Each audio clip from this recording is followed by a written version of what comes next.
Hi bro. Hello hi. Janu Lyri తెలుసు కదా, dancer. తెలుసు. ఆమె పెళ్లి ఒక కొడుకున్నాడు, విడాకులు అయిపోయింది. అవును. రెండో పెళ్లి చేసుకుంటుంది. అవును.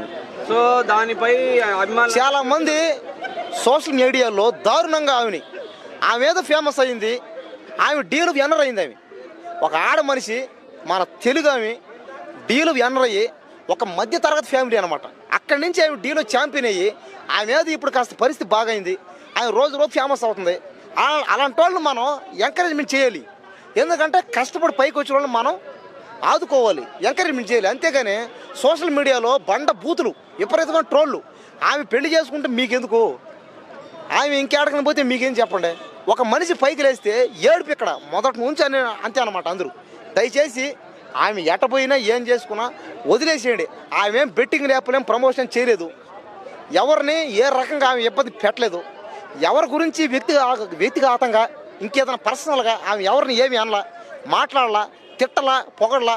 ఆమె ఏదో ఆమె పని చేసుకుంటూ పోతుంది. ఆమె ఏదో కాస్త పరిస్థితి బాగుంది, ఈ మధ్య ఏదో కాస్త వీడియోలు ఫేమస్ అయ్యి డబ్బు సంపాదిస్తుంది. దీనికి మనుషులు ఏడవడం ఇది కరెక్టే కాదు. ఇది ఆమె పెళ్లి చేసుకుంటే మీకెందుకు?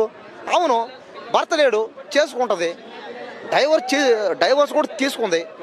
ఆ కుటుంబం ఈ కుటుంబం మధ్య అంటే అదే ఆ పెళ్లి చేసుకోబోయే అతనిది ఆమెది. వాళ్ళిద్దరు ఫ్యామిలీలు మాట్లాడుకొని వాళ్ళు డిసైడ్ చేసుకొని వాళ్ళు ఒక మాట మీద వచ్చి వాళ్ళు ఫిక్స్ అయ్యారనమాట. కాబట్టి ప్రేమించుకున్నారు, పెళ్లి చేసుకున్నారు. మధ్యలో మీరెవరు? దయచేసి ఇది ఆపేసేయండి. ఒకవేళ మీ అంతకు మీరు మళ్ళీ ట్రోల్ చేసినా, బూతులు అడుకున్నా మీకు టైం వేస్ట్ అంతే.